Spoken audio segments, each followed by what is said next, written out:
Good evening, everyone, and welcome to the second installment of our fall webinar series, Literacy is the Key, Transforming Lives, a conversation about why literacy matters and our solutions in solving the problem. I'm joined this evening by our Honorary Chair, Doro Bush-Cook. Thank you, everyone, to our donors and friends and invited guests. We are so happy that you could join us this evening. 2020 has been quite a year for all of us. It has really impacted many of our plans, but also underscored the mission of the Barbara Bush Foundation. Low literacy in this country has been low literate families have been particularly impacted by the COVID situation, and it makes our work now more important than ever. And so Dora and I are just thrilled to have all of you all with us this evening to tell you a little bit more about what we've been up to and what we're doing, and how we're really helping to solve the problem of low literacy in America today. But before we get started, we have a little treat for everyone. We wanted very exciting news. Dora is a first-time grandmother, and Dora, we'd love for you to share the exciting news about the new baby and what it's like to be a new grandmom, and please tell us all about it.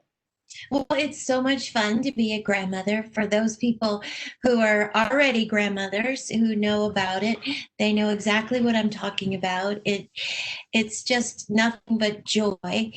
And my daughter Ellie had a little baby girl, I think almost 5 weeks ago, and she named her after moi.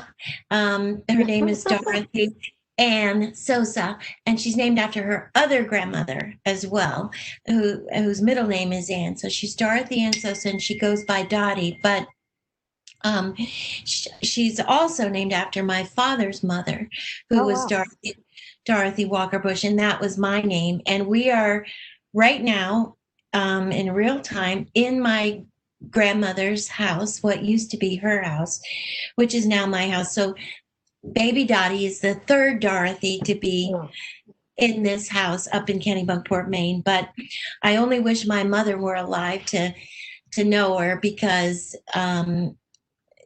she would, and I know what her advice would be, and her advice would be read to Dottie early and often. And of course, that's what we're doing.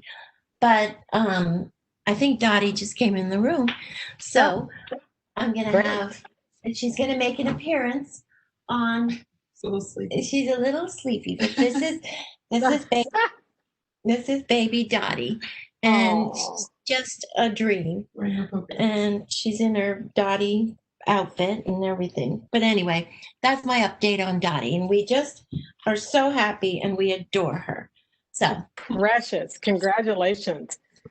Thank for you. Showing us that next generation and another person to join us in continuing the legacy of your mom, Doro. And speaking of, I can't believe it. Next month will be a year since we celebrated our 30th anniversary in the life and the legacy of Barbara Bush. And time flies at the Kennedy Center. And what great events. Doro, we'd love it if you could recap that stellar moment for all of us. Sure. Well, we had a great 30th anniversary celebrations all throughout the year. And of course, we had our national celebration of reading at the Kennedy Center. It was an incredible evening with appearances by authors and entertainers, including, as you can see there, my lovely sister-in-law, Laura Bush. John Meacham was there, and Tim McGraw.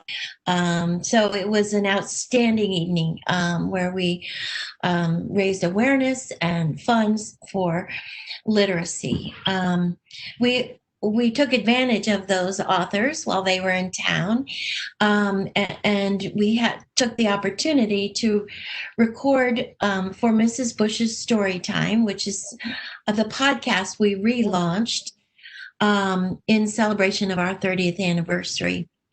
And then we also hosted the National Summit for Adult Literacy, which brought together more than 200 literacy experts and industry partners for a collaborative action planning session. And it was quite amazing. And that too was at the Kennedy Center. And I think you see on the slide there, Anita and Tim McBride. And they were so grateful to them for being our 30th anniversary chairs. And we're also very grateful to our presenting sponsors, the Annenberg Foundation and the for making this event so very special. So it was a wonderful celebration year. Yeah, absolutely, Doro. And it really, I think for all of really set the stage for our work, for what we're doing now and what we plan to do in the future.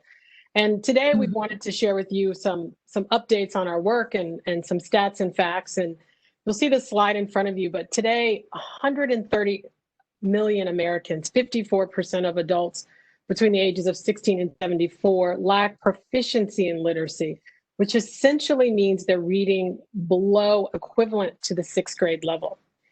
Low literacy in America today is really an issue of equity. And of course, it's compounded by the COVID pandemic. You know, Dora, your mother knew then, she knew 30 years ago, more people could read, write, and comprehend. So many of our society's problems could be solved. And we are still hard at work on that 31 years later. Can you talk a little bit more about why literacy remains so important to your mother throughout her life and all of her years? And it just matters even more today. And she was so right then, and she's still right now.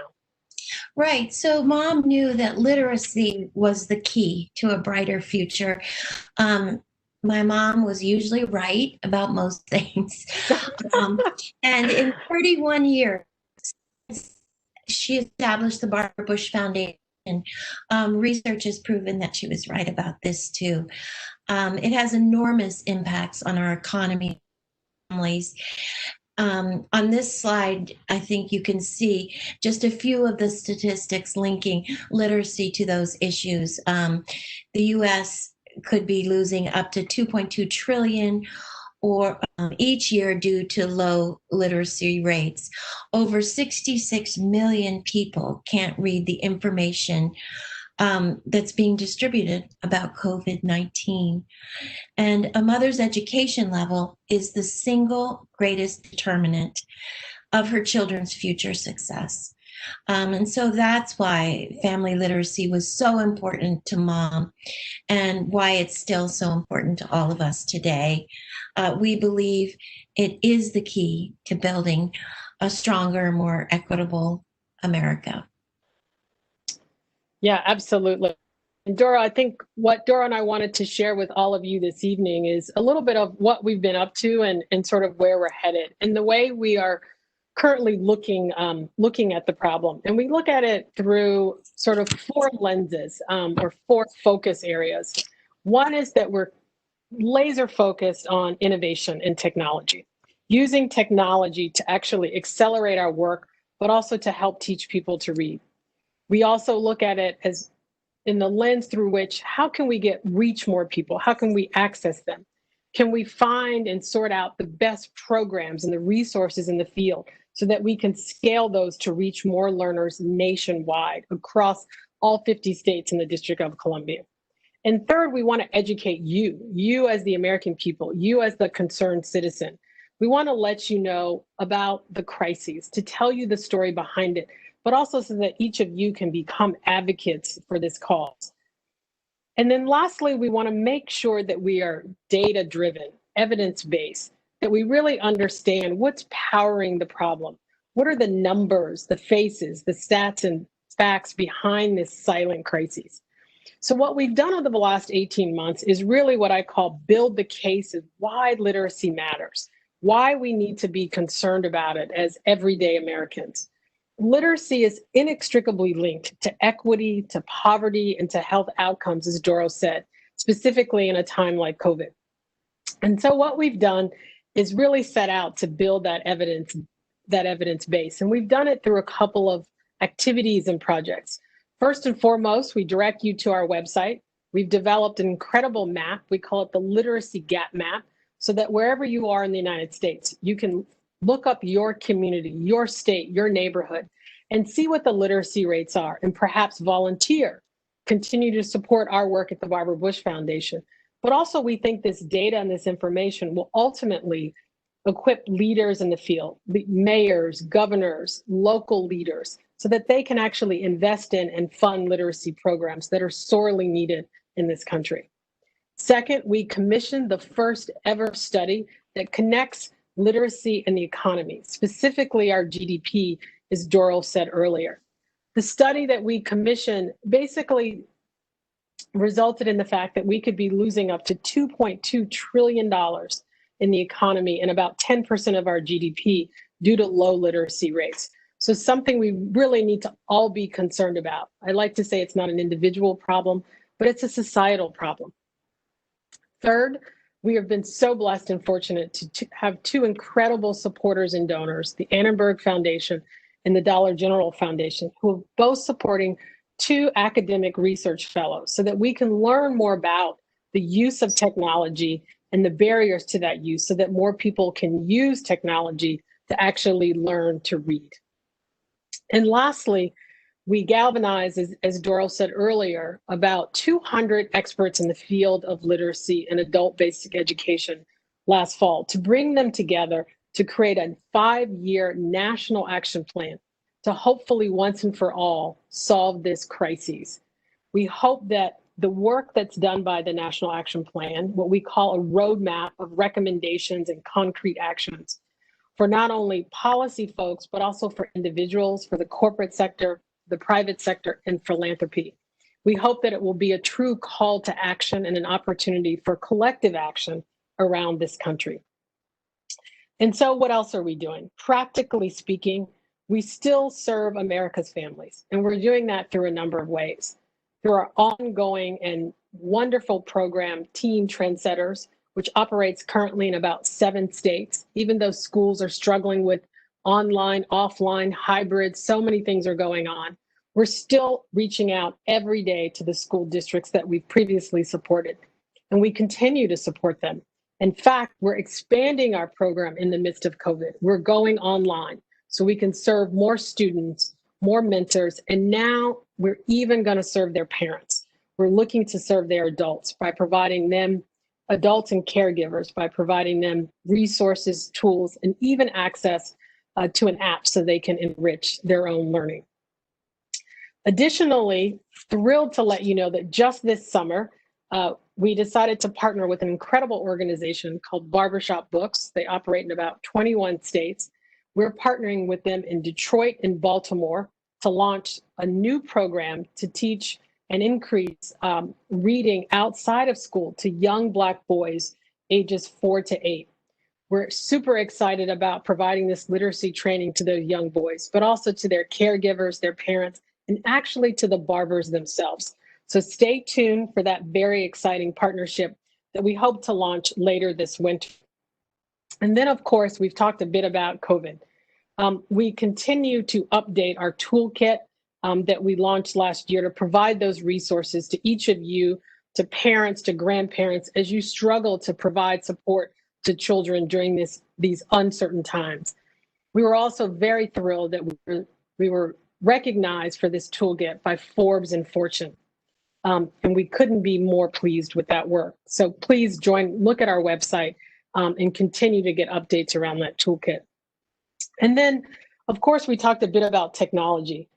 We'd like to say that we really think technology is the tool, the fuel that can really power all of our work as we move forward. I'd like to say that we want to meet learners where they are, and that means where they live, play, pray, and work. And that means we think innovation and technology-based tools is the best way to get to the most people in need. And we're doing that through a couple of areas of technology. We're laser focused on mobile apps. We've supported an app that's gaming based. We're also supporting an app that reaches many, many people. We've reached over 100,000 people with a 1 million learner challenge that was just launched in August. We hope to get to 1 million people that need support and help over the next probably 3 to 6 months. So we ask that you stay tuned to that. And also, we're even looking at things like AI. We're currently in discussions with, could AI fuel and power the opportunity for more people to learn to read, write, and comprehend? So we're excited about that. We hope that that can offer another hand to us in the fight. It's worked very well through K-12, and we think it could be a solution for adult learners. And then lastly, to make sure that we stay on the right path, that we choose the right options, we have a technology advisory council set up of experts who advise us on the right things to do, but also challenge us to make sure that the technology that we pilot and scale and replicate is truly beneficial for those most in need. So with that, those are some of our solutions. Those are some of the work. That's what we've been up to. We don't want this to be a boring evening with Doro and I just talking at folks. But we want to remind you that literacy is everyone's business, period, as Mrs. Bush would say. And we have a few questions before we end. Please send us your questions on the chat. But we got a couple in advance, and I'm going to turn it back to Doro. Doro, we have a question for you that says, what did your mom think about using technology and literacy? Did you use technology very much? What were her thoughts? She was really the mind behind our new strategy and vision. Tell us more about that. Well, mom in her 90s used technology. I mean, she was a computer, she had a cell phone, so she understood how important technology was. And so that was her motivation to make sure that the foundation and was making an emphasis now on using technology. But she herself was it was actually really, I mean, she would also print them out herself. So she was a big user of technology and obviously knew how important it would be for literacy. Yeah, that's great. And she was also famous for giving advice, Doro. As you said earlier, she gave the best advice. But what advice would she give us now about getting through this pandemic, especially for parents who are struggling with their, dealing with their children's learning and balancing work? I mean, what'd she tell us all? I think we all could use a little Barbara Bush shot in the arm right now. Well, she had a lot of advice, often unsolicited, but that's okay. I think for the pandemic, I think she would say, number one, wear your mask. And I think she would say, listen to science and listen to the scientists and do everything that you're supposed to do, social distance and keep numbers low and stay in your bubble and do everything you can, because it's not about you, it's about the other person. And I think she would just say, love each other and treat each other kindly, and this will pass. And if we all do the right thing. Yeah, I think that's great advice. And Dora, we were super excited here at the foundation. Just this week, we got 3 new board members. Do you want to share a little bit about your excitement about our new board members? Well, we have great. You can speak better to the board members, I think, because I haven't met them yet, but I'm very excited about them. They represent different segments of our society that we haven't ever had on the board. We're from California, different parts of the country, and different segments, different industries, and technology, and all kinds of new added bonuses for our board. And I look forward to meeting them. Yeah, no, it's great. We're really excited, and given that we're blazing a new path, particularly around innovation and technology, I think we've got some folks that are real experts in ed tech, and we're excited about that. And even in the entertainment industry, I think we really want to bring everybody into this fight. And so we're looking for more partners in the corporate sector and LA and the West Coast and the entertainment industry, because a lot of this is about storytelling. It's about individual lives and the life of individual learners. And the more we can partner with people to help us share the story, I think the faster that we can solve the problem. Would you agree? Definitely. Yeah. So, yeah. So, Dora, we don't have any other questions, believe it or not. I mean, we just whipped right through that so that people can get to dinner and have a little after evening cocktail, right? Any closing remarks for folks, Dora, tonight? I would just thank you so much for joining us tonight, and thank you for your interest in literacy, and thank you for understanding how important it is that all of us and our country can read, write, and comprehend. And we just thank you, and just stick with us because we have exciting things happening with the board under the leadership of British, who I should tell you is really top notch, and we're very, very lucky to have her. And yeah, we have a great board and a great leader and a great team at the Barbara Bush Foundation for Family Literacy.